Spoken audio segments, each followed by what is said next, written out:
What's goody YTBC? What's good, fight fans? Boxing heads around the world. B Marsh with another boxing video. So this particular vid I'm about to get into is a fight we had in 1993 in October in Manchester, England, and this was a unification fight between WBO super middleweight champion Chris Eubank and the WBC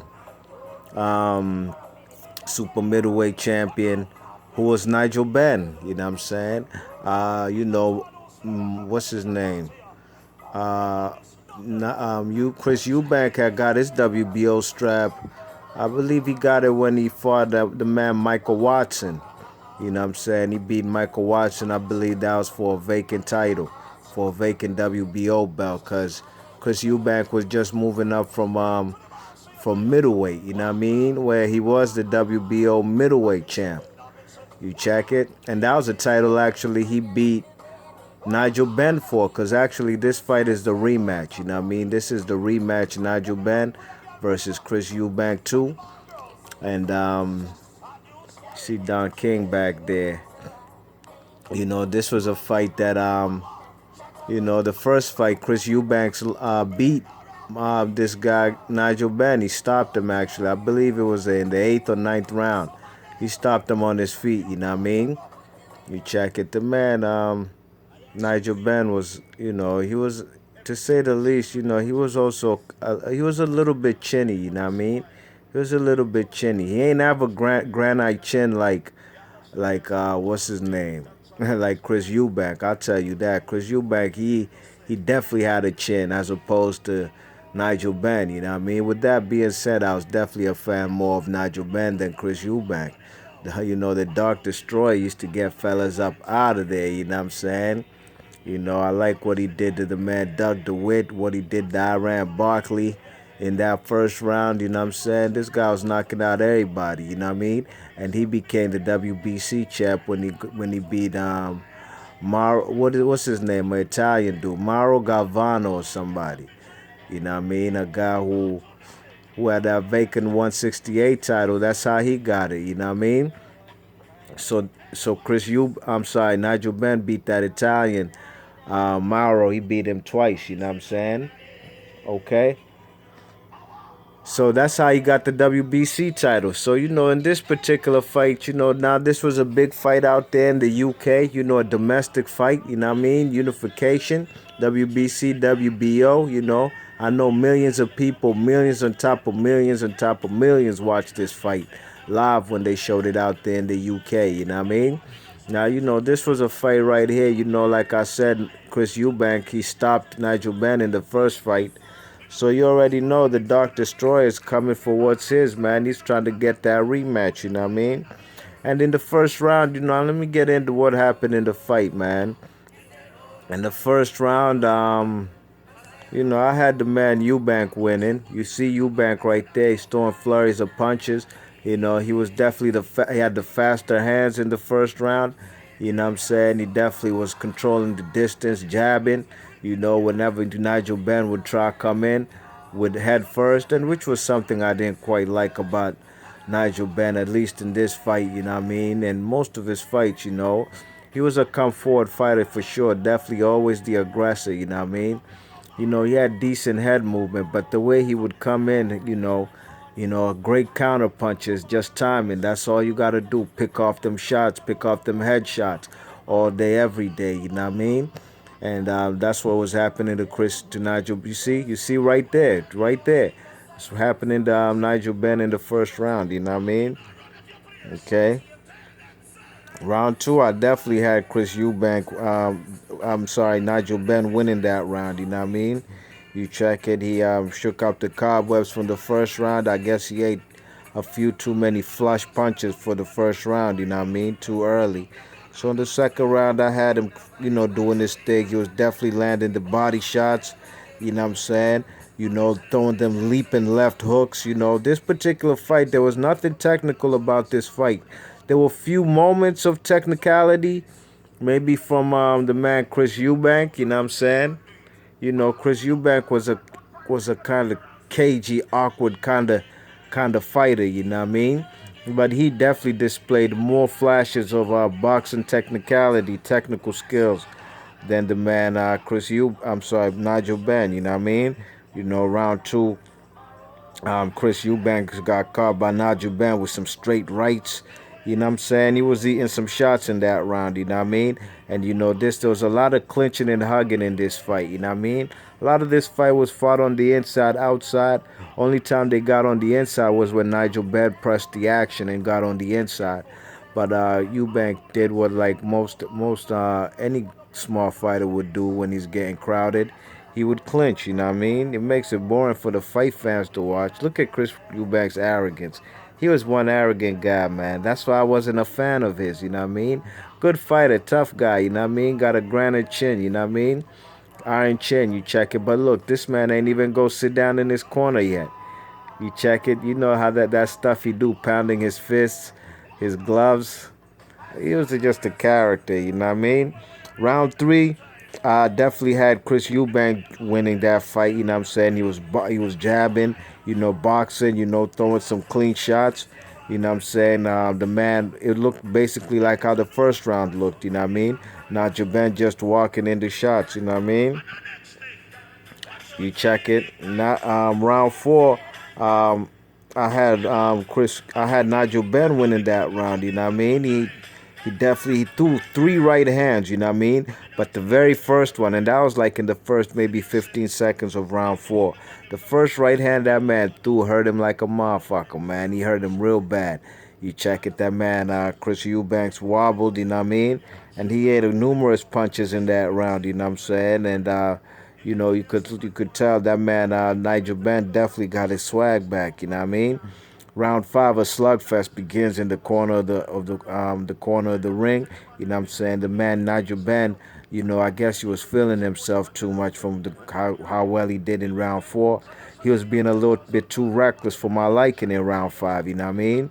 You checking, and Chris Eubank was just countering that man. You know what I'm saying? The man Nigel Benn. At times, one thing I did notice when he does come on the inside head first. He's not coming in with a tight guard.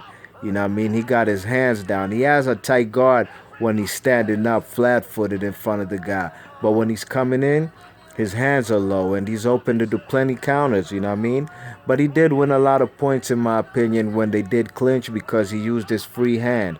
And he was getting some punches in there and he was and that's getting some points, you know what I mean, from the judges and on my scorecard as well. You check it. Round six. You know what I mean. Chris Eubank was definitely doing this thing. You know what I'm saying. Countering that man. Doing this thing in there. But Nigel Benn got deducted for a low blow. You know what I'm saying. He got deducted for a low blow, and he had got previous warnings, at least two or three in the previous rounds. You know what I mean. So finally in that round, the judge definitely the referee took a point away, you know what I mean? But Nigel Benn, I thought he lost that round, and especially with the point deduction.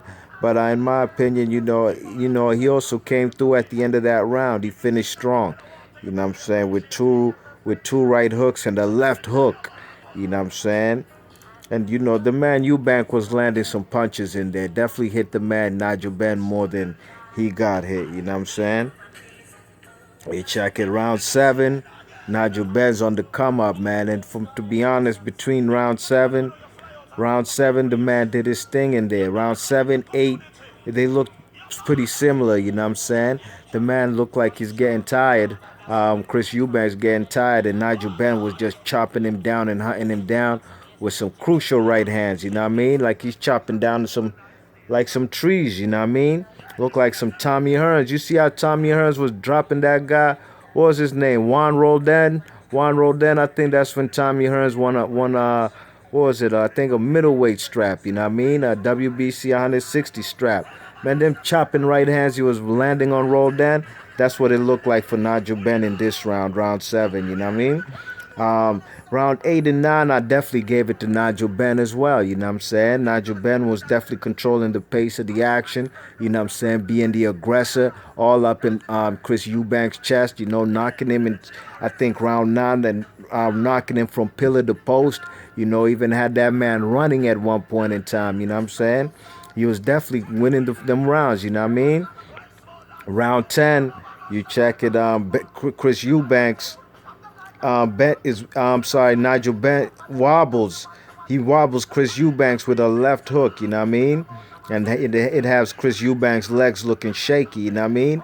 And the man, Nigel Benn, he lands a beautiful right hand, a right hook, you know what I'm saying? He would follow, it was from behind the jab, you know what I mean? He threw the jab and missed, you know what I'm saying? But Chris Eubank didn't move his head enough. He got caught with a beautiful right hook that he didn't see because he was concentrating on that left, excuse me, that left jab that Chris Eubanks missed, you know what I mean? So, you know, this man, Chris Eubanks, I'm sorry, Nigel Benn, in my opinion, was winning the championship rounds, you know what I mean? You check it, and in round 12, Ben, you know, he started off the round landing some combos, you know what I mean? And Chris Eubank, you know, he started landing some shots himself too, you know what I mean? But it was looking like he was in trouble in the first probably 50 seconds of the 12th round, you know what I'm saying? But Chris Eubanks finished strong, maybe because the man Nigel Benn thought he had the fight in the bag, you know what I mean? Because definitely Chris Eubanks was the aggressor in the last 2 minutes of round 12, you know what I mean? So this was a good fight, you know what I'm saying? It was definitely entertaining. There was more clinching than beautiful, clean punches, you know what I mean? There was far and few in between them kind of clean shots, you know what I'm saying? The kind of points guys were picking up, in my opinion, you see like when they clinching right there, Nigel Benn got his free hand, you know what I mean? You know, there weren't too many clean punches, you know, but you also got to count the body shots. And I thought Nigel Benn was definitely taking advantage of the body shots, you know what I mean? And that's how he won most of the championship rounds. I gave round 12 to Chris Eubank, though, you know what I mean? So how I scored this fight? I scored this fight 114 to 113, going to Nigel Benn, you know what I'm saying? I thought Nigel Benn controlled the pace of the action from round 8, 9, 10, 11, and he lost round 12, you know what I'm saying? And, you know, the first few rounds were pretty even, but, you know, he had that point deducted from him in one of them rounds, and that cost him a little bit, you know what I'm saying? So how the judges score this fight? I think the judges had it, one judge had it 115, 113 for what's his name? For Chris Eubank. One judge had it 114 to 113, just like I did for Nigel Benn. And the other judge had it 114 to 114, a draw. And that's eventually what we got in this fight, you know what I mean? We got a split draw, you know what I'm saying? And I thought, like I said, this fight wasn't no robbery, you know what I mean? You know, I don't see anybody making a case for the man Chris Eubanks winning the fight. I thought he gave up plenty of rounds, and, you know, especially down the stretch, the championship rounds, you know what I mean? And the first half of the fight was pretty even, you know what I mean? He didn't have all the first 6 rounds in the bag, you know what I'm saying? So this was an entertaining fight, you know what I mean? Just like the first one, you know what I'm saying? I think the first one was definitely more brutal, you know what I'm saying? Definitely more, you know, this fight wasn't too much jabbing and stuff, but, you know, this fight definitely was a power shot kind of fight, you know what I mean? Power shots all day, all night, straight shots, hooks to the rib, you know what I'm saying? Followed by shots up top, 1-2s, you know what I mean? Right hands being thrown. So this was an entertaining fight, you know what I mean? But I thought the man Nigel Benn always won this fight, you know what I mean? I thought he should have got the W, and, you know, maybe it would have set precedence and pace for them to make that third fight, which we never got to see, you know what I mean? A third fight, a rematch, you know, the trilogy, the rubber match. You check it, but I thought Nigel Benn definitely won this fight. So, all right, ladies and gents, boxing heads and fight fans around the world, let me know what you guys think about these two guys and this particular fight right here. Nigel Benn versus Chris Eubank. Unification, WBO, and WBC super middleweight straps on the line. Let me know what you guys thought about this fight and who you guys thought won this fight back in 1993. Alright, this is B Marsh Boxing. This is another one of those videos, controversial decisions. What fight were they watching? Hashtag what fight were they watching? You know what I mean? B Marsh Boxing, thanks for listening. Peace.